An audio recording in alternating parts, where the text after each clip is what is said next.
ጤና ይስጥልን። ይህ የሪፖርተር ዜናዊ መሰናዶ ነው። ከአድዋ ድል መታሰቢያ ዜናችን ጋር ሄኖክ ያሬድ ነኝ።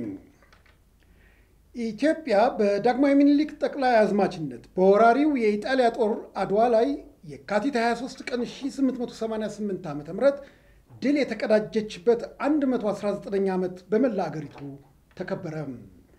ክብረ በዓሉ በተለይ በአዲስ አበባ ከተማም አራዳ ጊዮርጊስ አጠገብ በሚገኘው የዳግማዊ ምኒልክ አደባባይ የተከበረው ቀደምት አርበኞች በአደባባይ ዙሪያ ቀረርቶ ሽለላና ፉከራ በማሰማት ነበር።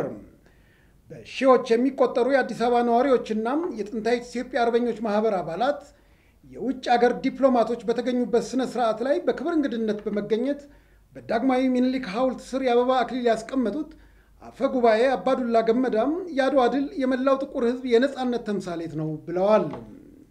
መላው ጥቁር ሕዝብ የሚያከብረው የመላው ጥቁር ሕዝብ የነጻነት ተምሳሌት የሆነ ታላቅ ድል።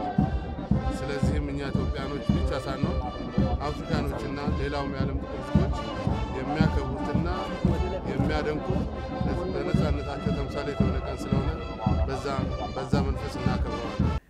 በሌላ በኩል ቅኝ ግዛት ለማስፋፋት በ1888 ዓ.ም ወደ ኢትዮጵያ ዘልቆ የገባውን የኢጣሊያ ወራሪ ጦር አድዋ ላይ ድል የተመታበት ክብረ በዓል በአድዋ ከተማም ዕለቱ በልዩ ልዩ ስነ ስርዓቶች ተዘክሯል።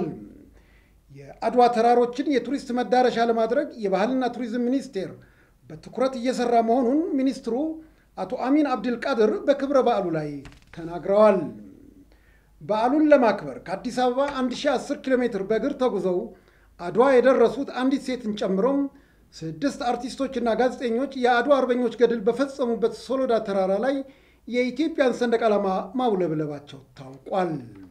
የአድዋን በዓል መታሰቢያ 119ኛ ዓመት የዘከረው ዜናችን አበቃ። ሄኖክ ያሬድ ነኝ። ጤና ይስጥልኝ።